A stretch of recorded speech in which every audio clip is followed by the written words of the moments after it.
சொர்க்கத்துக்கு சென்ற தருமன் அங்கே துரியோதனனை பார்த்தான். தருமனுக்கோ ஒரே ஆச்சரியம். துரியோதனனுக்கு ராஜ மரியாதை கிடைத்து கொண்டிருந்தது. போரில் வீர மரணம் அடைந்ததால் அவனுக்கு சொர்க்கம் கிட்டியது என்று அவனுடன் வந்த தரும தேவதை சொல்லியது.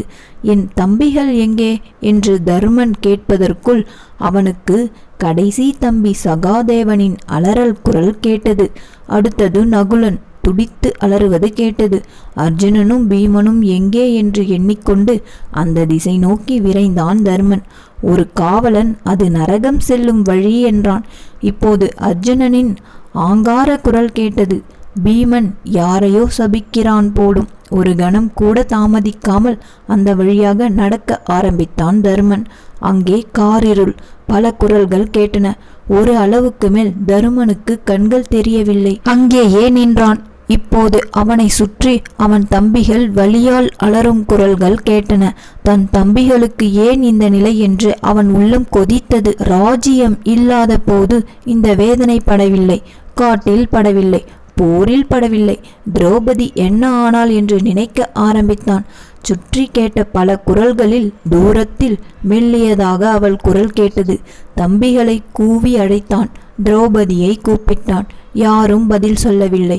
தருமனுக்கு நெஞ்சி வெடித்துவிடும் போல இருந்தது. அவனை தருமதேவன் கூப்பிட்டான். சொர்க்கம் அவனை அழைக்கிறது. அதுதான் தர்மன் இருக்க வேண்டிய இடம் என்றான். தருமனோ தான் தம்பிகள் இருக்கும் இடமே தனக்கு போதும், இங்கேயே இருந்துவிடப் போவதாக கூறி தருமதேவனை திரும்பி போய்விட கூறினான். ஒரு நாழிகை கழிந்தது. தருமன் இருந்த இடத்தில் அலறல் குரல் மறைந்தன. ஒளி வந்தது. அவனுக்கு ஒன்றும் புரியவில்லை. தருமதேவன் சிரித்த வண்ணம் நின்றிருந்தான். உன் தம்பிகள் சொர்க்கத்திலேயே இருக்கிறார்கள். தர்மத்தை நிலைநிறுத்த வேண்டி நீ சில பாவங்களை செய்திருக்கிறாய். அவைகளை கழிக்க வேண்டி நீ ஒரு நாழிகை நரகத்தை அனுபவிக்க வேண்டி இருந்தது. அதோ உன் தம்பிகள் சொர்க்கத்தில் மகிழ்ச்சியுடன் இருப்பதை பார். இந்த கதை உங்களுக்கு பிடிச்சிருந்ததுன்னா மறக்காம நம்ம சேனலை சப்ஸ்கிரைப் பண்ணிடுங்க.